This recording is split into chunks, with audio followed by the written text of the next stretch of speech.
हस्बी रब्बी जल्लल्लाह माफ़ी कल्बी ऐदुल्लाह नूर मोहम्मद सल्लल्लाह ला इलाहा इल्लल्लाह हस्बी रब्बी जल्लल्लाह माफ़ी कल्बी ऐदुल्लाह नूर मोहम्मद सल्लल्लाह अस्सलाम वालेकुम जी, कैसे आप सब खैरियत से होंगे।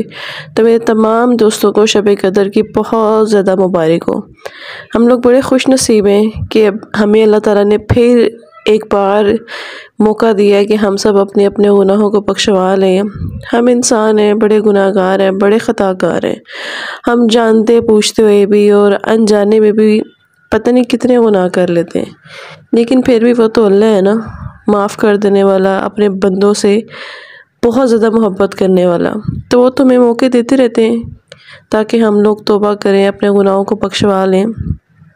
तो बस यही दुआ है कि अल्लाह पाक हम सब के तमाम गुनाहों को माफ़ कर दे, जो भी हम लोगों से सरज़द हुए हैं, और हमें नेक बनाए।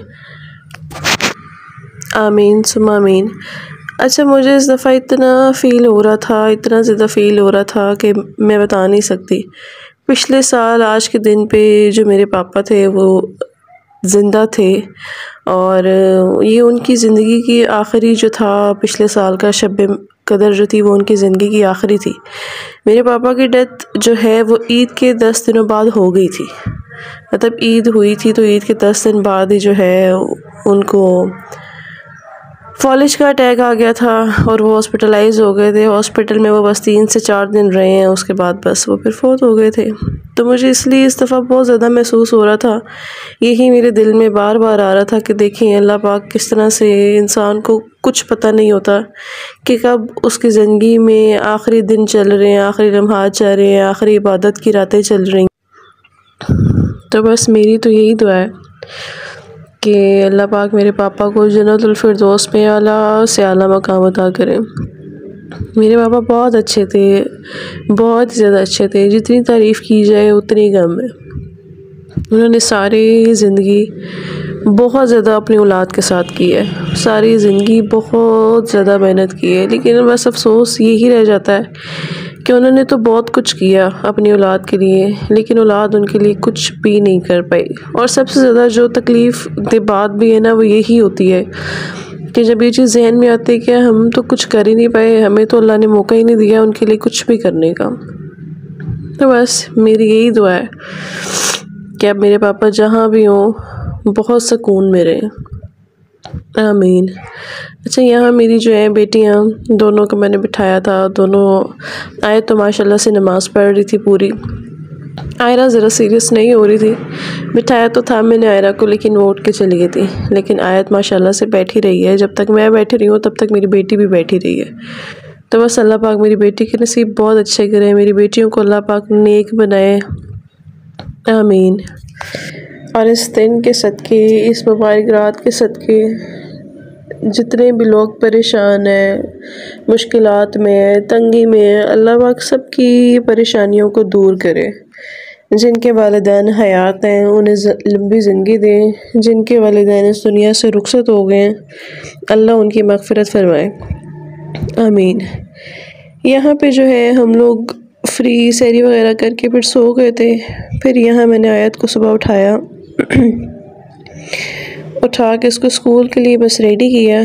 यहाँ आयत सो के जो है ना, आयत रात को सो नहीं रही थी, बड़ी मुश्किल से मैंने इसको तकरीबन 3-1 बजे सुलाया था। तो यहाँ जब फिर मैंने उसको उठाया तो इसका बिल्कुल भी उठने को दिल नहीं कर रहा था, बड़ी मुश्किल से उठाया, बिल्कुल भी एक्टिव नहीं थी, फ्रेश नहीं थी। लेकिन ये कि स्कूल तो जाना ही था, आगे फिर अब स्कूल बंद हो जाएंगी, ईद की वजह से छुट्टियाँ आ जाएंगी। तो बस ये 2-4 दिन ही रह गए स्कूल जाने वाले। तो बस फिर मैं इसको कहती थी कि उठ जाओ बेटा स्कूल जाओ। ये ना मुँह हाथ धोने के मामले में ना बड़ी चोर है, हाथ तो धो लेती है लेकिन मुंह पे साबुन लगाते हुए ना कहती है नहीं मैंने नहीं लगाना, मेरी आइज़ में चला जाता। तो बस ज़बरदस्ती जो है मैंने इसे कहा था कि लगाओ, नहीं तो मैं लगाऊंगी, फिर मैं बहुत बुरा लगाऊंगी। कहती नहीं नहीं आप ना लगाओ, मैं खुद ही लगा लेती हूँ। बस फिर यहाँ इसका मैंने जो है मुँह हाथ धुलाया, फिर इसको मैं यूनिफॉर्म पहना रही थी। और ये जो इसके पीछे ये कैट नज़र आ रही है ये मैंने ही बनाई हुई है। मुझे जो है बहुत ज़्यादा शौक़ है ड्राइंग का, मैं बहुत अच्छी ड्राइंग करती भी हूँ। ये मैंने इतनी प्यारी कैट बनाई हुई थी, लेकिन इसकी तबाही जो है ये आयत नहीं मारी है। आयत इसके ऊपर दोबारा कलर्स कर रही थी। अब वो जो था वाटर कलर था, इसने पानी ज़्यादा लगा दिया तो वो सारा जो है वो बहना शुरू हो गया, वरना ये बड़ी प्यारी सी कैट बनी हुई थी। अभी भी है, लेकिन थोड़ी बहुत आयत ने इसका जो आइज़ वाला हिस्सा है ना, वो आयत ने इसका ख़राब कर दिया हुआ है। यहाँ आयत कंगी करती कि मुझसे कॉम नहीं करवाती, कहती आप बहुत ज़ोर से करती हो, मैं ख़ुद करूँगी, आप मेरी पोनी कर देना, कॉम मैं ख़ुद करूँगी, आप ना करना। इस वजह से, इस दुख से तो इसने बाल कटवा दिए, वरना इसके इतने प्यारे माशाल्लाह से बाल थे। लेकिन इसको ये इशू था कि नहीं जी मुझे दर्द होती है, अटके पड़ती हैं, मेरे से नहीं बर्दाश्त होता, मुझे पेन होता है, आप मेरे बाल कटवा दो, छोटे छोटे करवा दो। मैं इसको कहती थी कि आयत बड़े बाल अच्छे लगते हैं, लेकिन ये मानती नहीं थी कि बस नहीं आप मेरे कटवा दो कटवा दो। बस फिर जब ये कह रही थी तो फिर मैंने इसके बाल कटवा दिए। घर के पास एक पार्लर था, उधर से कटवाए हैं, तो उसने तो इसके बालों का बेड़ा ही गर्क कर दिया ना। इतने इसके प्यारे बाल थे, लेकिन इसके बाल बहुत फजूल से कटे हुए हैं। खैर अब बड़े होंगे तो ख़ुद ब खुद अपसेट हो जाएंगे। मैं तो इसके बालों को कुछ भी नहीं करी, पर जिस तरह के हैं अब वैसे ही चलने दे रही हूँ। हालांकि मुझे सब कह रहे थे कि इसको मज़ीद कटवा दो, बराबर करवा दो, लेकिन अगर वो मैं करवाती तो इसके बाल बिल्कुल शॉर्ट हो जाने थे, इसका बॉय कट हो जाना था। तो इसलिए अब जैसे भी हैं मैंने कहा खैर है, बाल तो एटलीस्ट हैं ना, खुद ही जब बड़े हो जाएंगे तो शेप में आ जाएंगे। थोड़ी सी इसकी लेंथ और बड़ी हो जाए ना, फिर इसकी थोड़ी बहुत ट्रिम करवाऊंगी, लेकिन अभी फ़िलहाल मैं इसके बालों को बिल्कुल भी नहीं छेड़ना चाह रही, बस जैसे हैं वैसे ही सही है। यहाँ अब मैं इसका नाश्ता बना रही थी।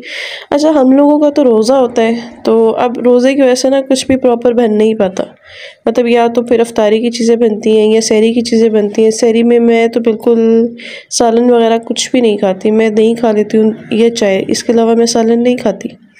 और मियाँ मेरे वैसे ही मोस्टली बाहर सहरी करते हैं, वो घर पे करते ही नहीं हैं। तो बस मैं ही होती हूँ, तो इसलिए कुछ भी प्रॉपर बन नहीं पा रहा, और बन जाए तो ये बच्चे वैसे ही नहीं कुछ खाते।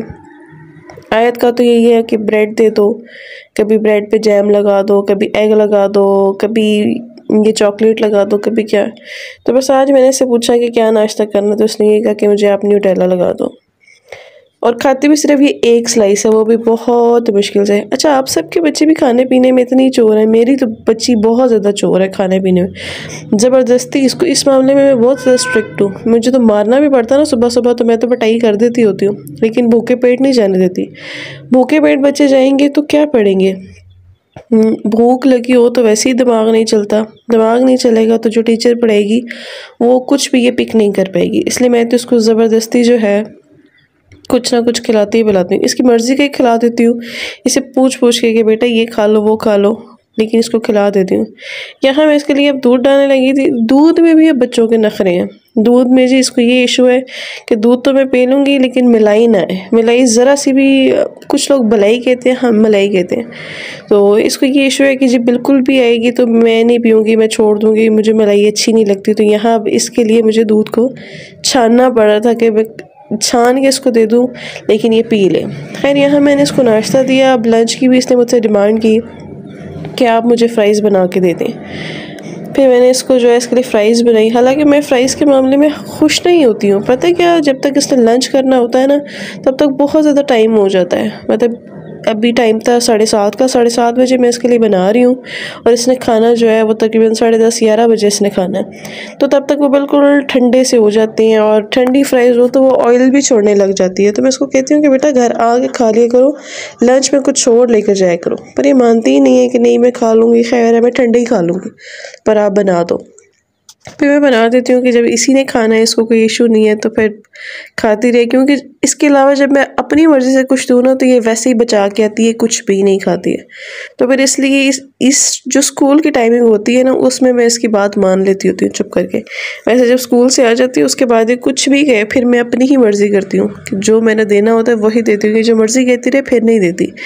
लेकिन ये स्कूल का और लंच का ऐसा टाइम होता है ना कि इस पर मैं कुछ भी नहीं कहती, बस चुप करके इसकी सुनती रहती हूँ कि बस ये खा ले पी ले, जैसे भी कर ले ये खा ले।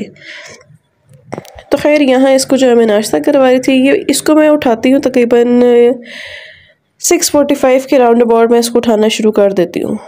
उठते उठते ये 7 बजा देती है, तैयार होते होते ये इतना टाइम कर देती है। यहाँ 8 बजे थे और इसका स्कूल 8 बजे लगता है और ये भी घर में नाश्ता कर रही थी और 8 बज चुके हुए थे। मैं इसको बार बार कहती कि आए जल्दी करो बेटा, स्कूल आपके डैडी का नहीं है, जल्दी करें। लेकिन ये अपना आराम सुकून से लगी हुई थी और यहाँ पे आयरा मैडम सोई हुई थी। हमें इसकी वजह से भी बड़ा डर डर के तैयार होना पड़ता है। इसकी वजह से हम रूम की लाइट नहीं चलाते, मोबाइल की टॉर्च से ही जो है आयत को मैं रेडी करती हूँ कि आयरा ना डिस्टर्ब हो, क्योंकि आयरा इस तरह की बच्ची है ना कि आयरा उठ जाए तो उठ जाती है, फिर सोती ही नहीं है। तो इसलिए इसकी वजह से हम सारा कुछ बड़ा डर डर के राम राम से करते हैं कि ये सोती रहे। खैर यहाँ पे 8 बज के तकरीबन 5 मिनट हो गए थे जब हम निकले आयत को छोड़ने के लिए। तो आयत का स्कूल जो है घर से बहुत पास है, मतलब 2 से 3 मिनट की वॉक पे आयत का स्कूल आ जाता है। तो बस फिर आयत को नाश्ता कराया, उसके बाद आयत को स्कूल मैंने छोड़ा, स्कूल छोड़ के बस फिर मैं वापस घर गई और जाके फिर मैंने रेस्ट किया। अब जो इवनिंग की वीडियो है या रात की वीडियो है वो मैं बाद में शूट करके बाद में अपलोड कर दूँगी। आज की बस ये रात की वीडियो थी और सुबह आयत की वीडियो थी। तो इंशाल्लाह रात को आपसे फिर मिलेंगे। आप सब अपना अपना ख्याल रखिएगा। अल्लाह हाफ़िज़।